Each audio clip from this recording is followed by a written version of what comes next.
शौहर अगर इंतकाल कर गया, 4 महीना 10 दिन औरत जो इद्दत गुजारेगी, शौहर के मर जाने के बाद मगरिब से पहले शौहर का इंतकाल हुआ तो ये उसका पहला दिन माना जाएगा। और यहां से अरबी महीनों की गिनती गिनी जाएगी। 29 का चांद होगा तो 29 का महीना माना जाएगा, 30 का चांद होगा तो 30 का महीना माना जाएगा।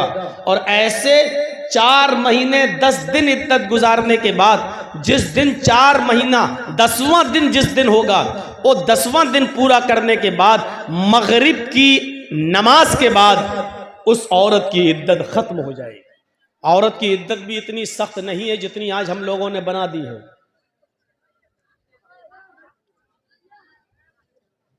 उसको घर से बाहर नहीं निकलने दिया जाता है। जिसका शौहर इंतकाल कर जाए उसको अपने घर की छत पर खड़ा नहीं होने दिया जाता है। आसमान से भी पर्दा करो। ये घर की मुल्लानियां जो होती है ना, हज्जने, ये ज्यादा बखेड़े खड़े करती हैं। इद्दत का मतलब सिर्फ इतना है कि 4 महीने 10 दिन तक जिसका शौहर इंतकाल कर गया वो दूसरी शादी नहीं कर सकती है। इद्दत का मतलब सिर्फ इतना है कि वो 4 महीने 10 दिन तक अपने घर में भी मेकअप नहीं कर सकती है। वो 4 महीने 10 दिन तक कोई नया कपड़ा नहीं पहन सकती है। वो 4 महीने 10 दिन तक अगर इन्हीं दिनों में अगर ईद का या बकरीद का दिन आ जाए तब भी वो घर के धुले हुए कपड़े पहन ले, लेकिन वो नए कपड़े न पहने, क्योंकि अभी वो इद्दत में है। इतना है इद्दत का मतलब। बीमार है, डॉक्टर के यहां जा सकती है, इलाज के लिए जा सकती है। उसके घर में कोई आदमी, उसका भाई या बाप बीमार हो जाए तो वो अपने ससुराल से, शौहर के घर से अपने मायके में भी जा सकती है, अपने बाप को देखने, अपने भाई को देखने, अपनी बहन को देखने वो जा सकती है। पर्दा जिन लोगों से अब है उस वक्त भी रहेगा। इसके अलावा इद्दत की और कोई मखसूस हैसियत नहीं है कि हम उसको घर की 4 दीवारी में ऐसे कैद कर दें, ऐसे कैद कर दें कि उसको घर के दरवाजे के बाहर तक ना जाने दें। नहीं, तुम इद्दत के अंदर हो। ये औरत के ऊपर जुल्म है, जुल्म है। 4 महीने 10 दिन की इद्दत यहां गुजारेगी। क्यों? 4 महीने 10 दिन के बाद दूसरी शादी करेगी। उसकी वजह क्या है? ताकि उसके पेट में पहले शौहर का अगर हमल होगा तो पता चल जाएगा, और दूसरी शादी अगर कर भी लेती है तो दूसरा शौहर 4 महीने 10 दिन के बाद तो जो बच्चा पैदा होगा वो दूसरे शौहर का माना जाएगा। हाँ, लेकिन एक चीज और बता दूं इसमें, अगर शौहर का इंतकाल हुआ और उस वक्त उसकी बीवी हामिला थी और पेट में 8.5 महीने का हमल था, बच्चा था, और शौहर उस बच्चे के पैदा होने से पहले इंतकाल कर गया, यानी 15 दिन पहले इंतकाल कर गया, अब औरत की इद्दत 4 महीने 10 दिन नहीं है। 15 दिन के बाद जब ये बच्चा पैदा हो जाएगा, इस बच्चे की पैदाइश के होते ही उसकी इद्दत भी खत्म हो जाएगी। क्यों? इसलिए कि उसकी इद्दत अब करने की जरूरत नहीं है, वो बच्चा पैदा हो चुका है, और बच्चा पैदा हो जाने का मतलब यह है कि ये उसी मरे हुए बाप का बेटा है। अब वो औरत 15 दिन के बाद, बच्चा पैदा करने के बाद इद्दत के दिनों से खत्म हो चुकी है। अब वो जहां शादी करना चाहे वो कर सकती है। अब इस औरत की इद्दत 4 महीने 10 दिन नहीं होगी। लेकिन अगर शौहर इंतकाल किया हुआ है और उस वक्त उसकी बीवी के पेट में बच्चा था, 1 महीने का हमल था, तो अब इस औरत की मुद्दत बढ़ जाएगी, इद्दत। अब ये पूरे 9 महीने तक, जब तक बच्चा पैदा नहीं हो जाता है तब तक वो इद्दत करेगी। यानी 8 महीने और बाकी रह गए हैं उस बच्चे के पैदा होने में, अब वो 8 महीने तक इद्दत करेगी। इद्दत का मतलब ये है कि वो 8 महीने तक, जब तक बच्चा पैदा ना हो जाए तब तक वो दूसरी शादी नहीं करेगी।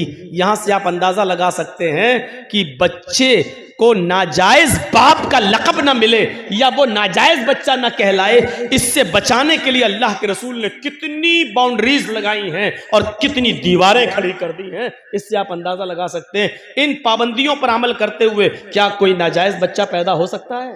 हमने तलाक भी नहीं दी, एक मसला और सुन लीजिए, हमने तलाक भी नहीं दी और औरत हमारी बीवी रहना भी नहीं चाहती है। आदमी तलाक नहीं देना चाहता है, बीवी रहना नहीं चाहती है, ऐसी सूरत में औरत को खुला का इख्तियार है। खुला का वो 5-10 आदमी अपने समाज के बिठाएगी और ये कहेगी कि मैं इसके साथ नहीं रहना चाहती हूं। अगर वो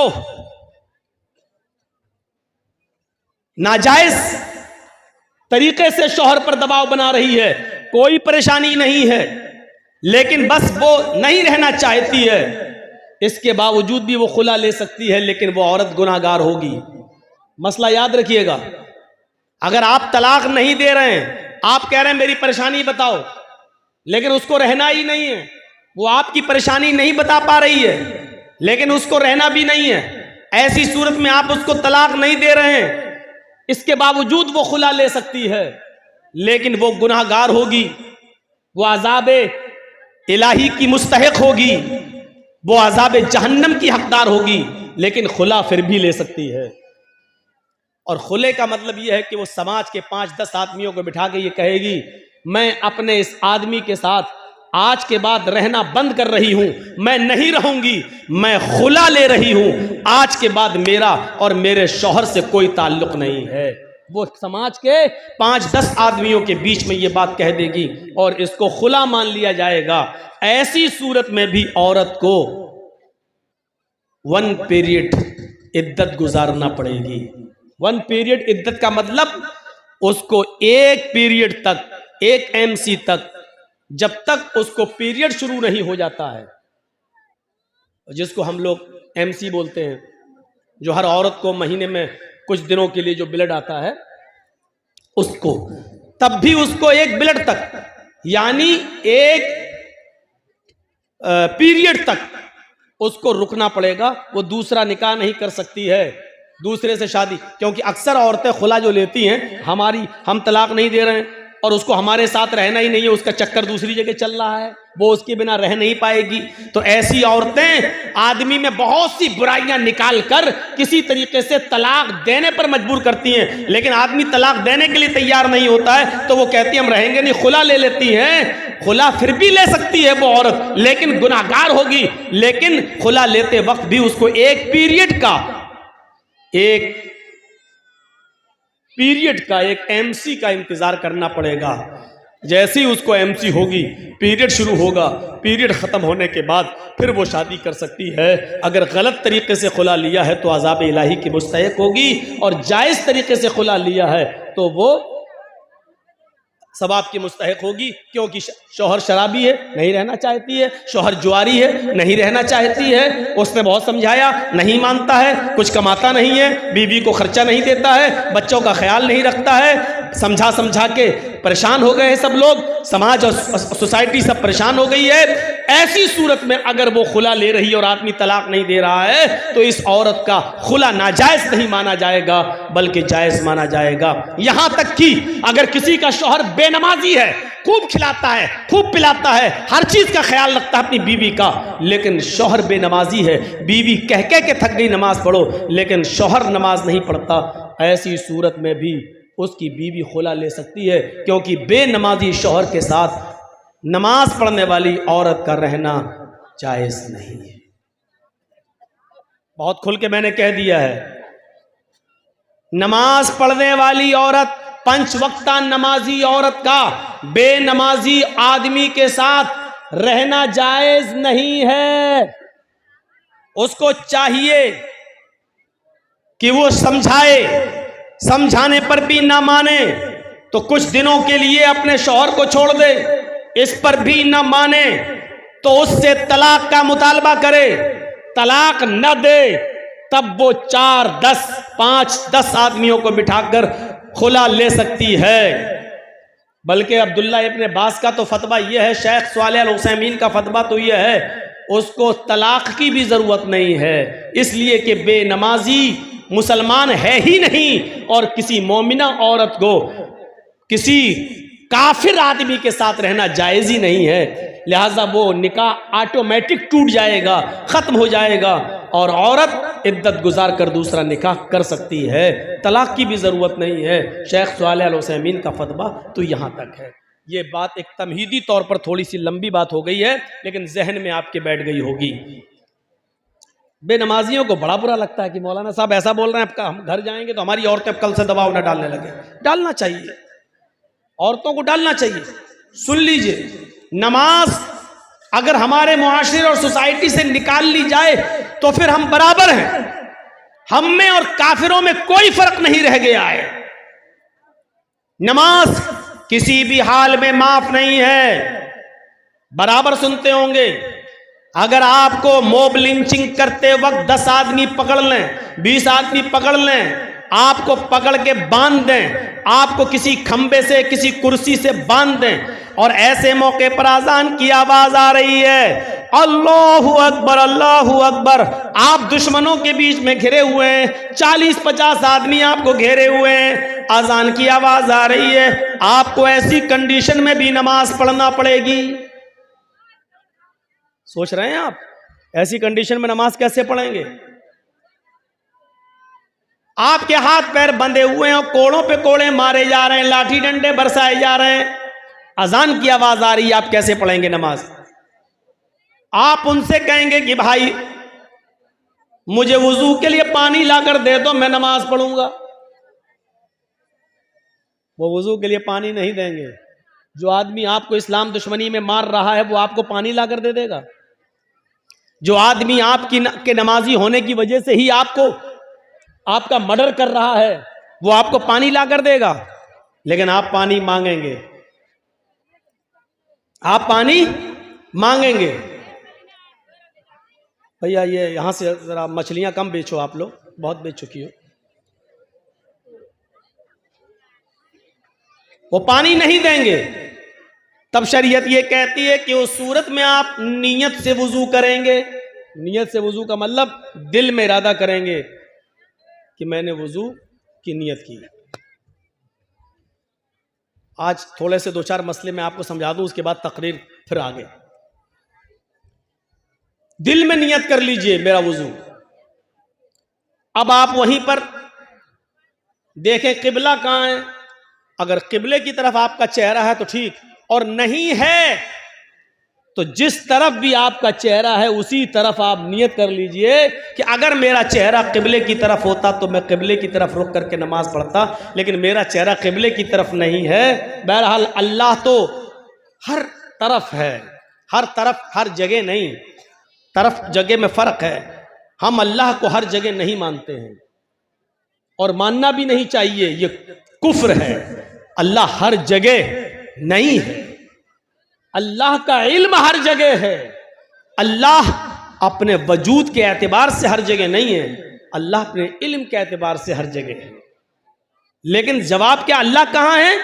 सुम्मा इस्तवा अलल अर्श, अल्लाह अर्श पर है।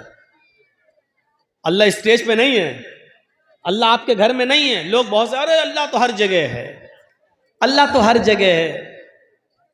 नालियों के अंदर भी अल्लाह है, तुम्हारे बाथरूम में भी अल्लाह है? नहीं, अल्लाह अर्श पर है लेकिन उसका इल्म हर जगह है। वो नालियों में नहीं है लेकिन नालियों में कितने कीड़े हैं वो जानता है। समंदर में अल्लाह नहीं है लेकिन समंदर में कितनी मछलियां हैं ये अल्लाह को मालूम है, और कितनी मछलियों के पेट में अंडा है ये अल्लाह जानता है। अल्लाह इस दरख्त के ऊपर, पेड़ के ऊपर नहीं है, लेकिन इस पेड़ पर कितने पत्ते हैं ये अल्लाह जानता है।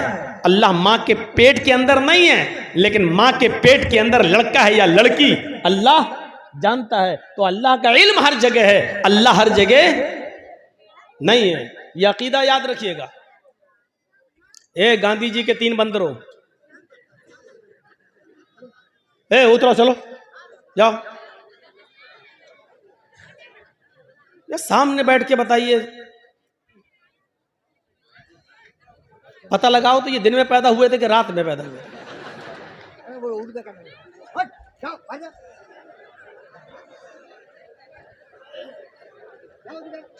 इतना बड़ा जलसा और जलसे के सामने बैठकर इतना बड़ा, इतनी शरारत।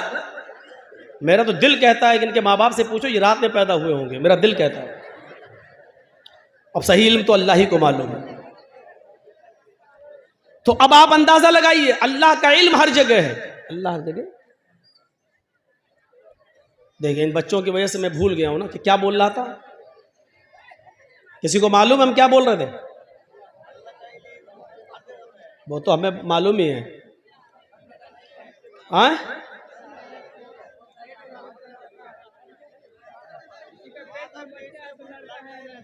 ये तो हम कहां से हम आगे निकले थे ये बताइए।